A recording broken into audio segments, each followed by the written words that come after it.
Shalom, all praises to Yahweh, by Hashem Yahushai, double honors to the apostles and the elders of Great Millstone, by Hashem Rachakodash. My name is Jacob from Plaintables Camp. And North Korea today, or on the 4th or 5th, depending on what time it is there in North Korea, January 4th or 5th.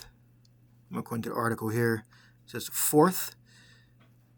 They launched a test hypersonic missile. It says North Korea test fires hypersonic missiles. And this is their, their state media. So we go to first scripture that came to my mind was Joel, 3rd chapter, and Revelation 18th chapter. So we're gonna read we're gonna read this what I have here. Not on the website. That's just for the picture. Nah, but that one's good too. This Straits Times. We got North Korea leader Kim Jong-un personally observed a missile drill on Sunday, designed to test the readiness of the country's war deterrent, and a move that came just hours after North Korea condemned recent U.S. military intervention in Venezuela. They got Maduro in New York City, and I saw a video of him being led by the DEA. They classify him as a drug trafficker, not a president. The drill, conducted early Sunday morning local time, involved a hypersonic missile launched from North Korea. It traveled 1,000 kilometers before hitting a target in the Sea of Japan, according to the Korean Central News Agency KCNA. State media framed the test as an operational evaluation of the country's strategic weapons, while not explicitly linking the test to Venezuela.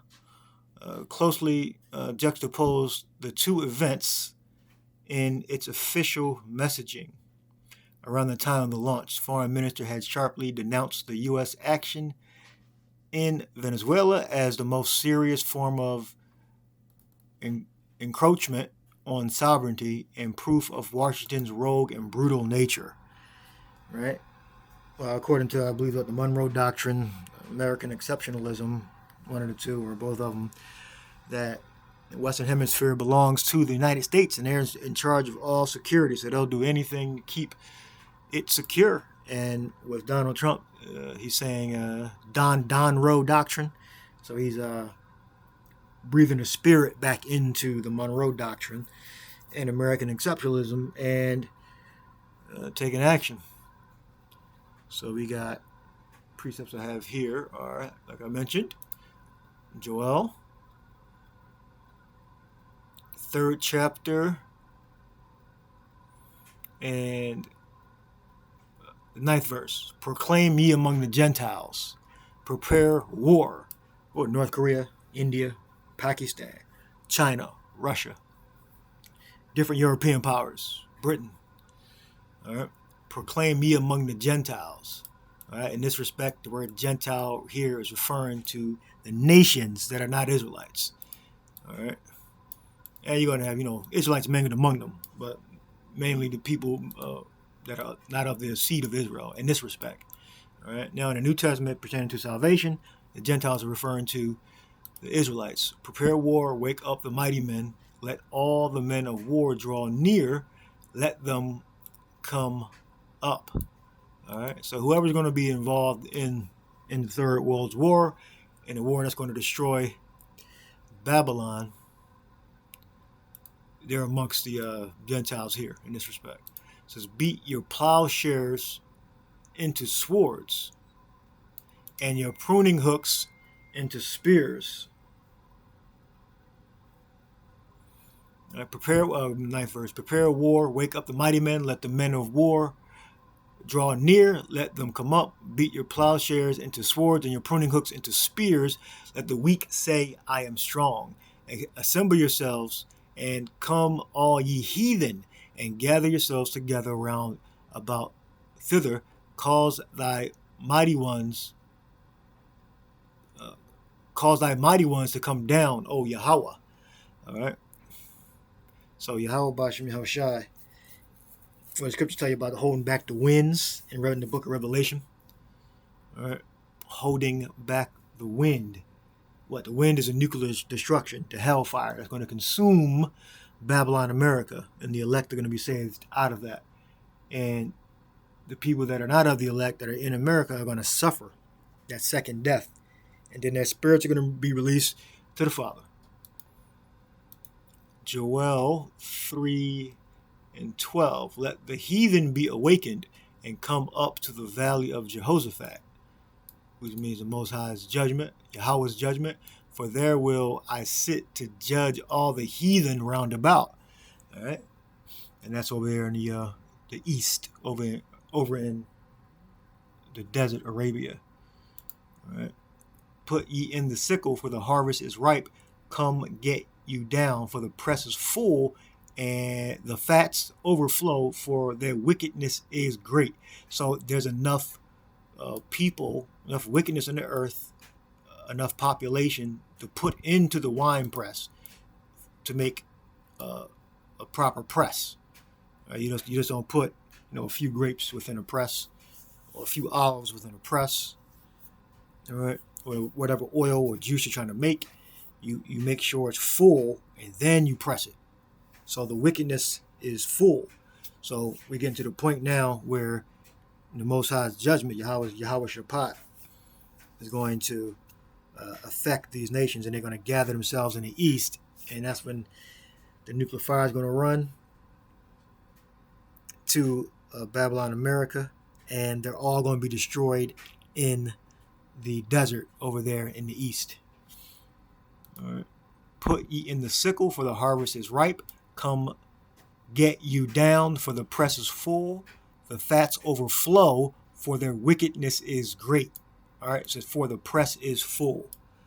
All right. So North Korea has tested their hypersonic ballistic missile. And since we don't know the outcome, of course, that's going to be their version of classified. So it's a deterrent. America tends not to attack countries with nuclear weapons.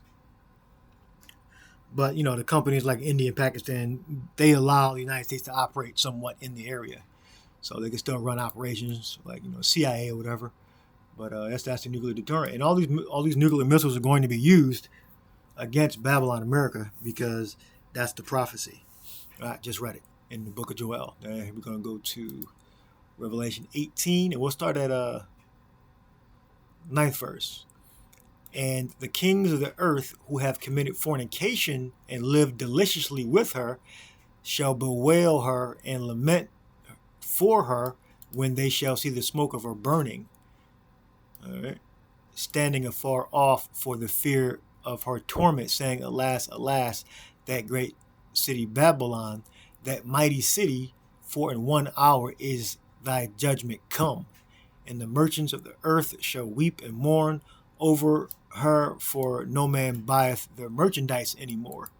Yeah, because America is a consuming nation, a consumer nation.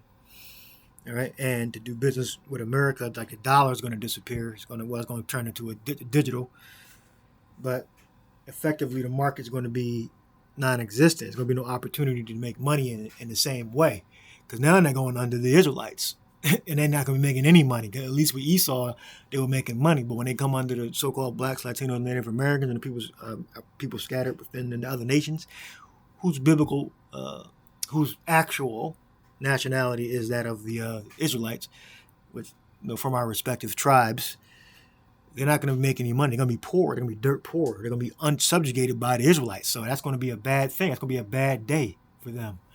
All right. The merchants of gold is Revelation 18:12. The merchants of silver and precious stones and of pearls and of fine linen and purple and silk and scarlet, all thine wood and all manner vessels of ivory and all manners vessels of precious wood and brass and iron and marble and cinnamon and odors, ointments, frankincense, wine, oil, flour, fine flour, wheat, beasts, sheep, horses, chariots, slaves, and souls of men. Okay? So the trafficking of people, slaves, men, women, and children, and contractual slaves, the benefit is going to be destroyed in the lake of fire.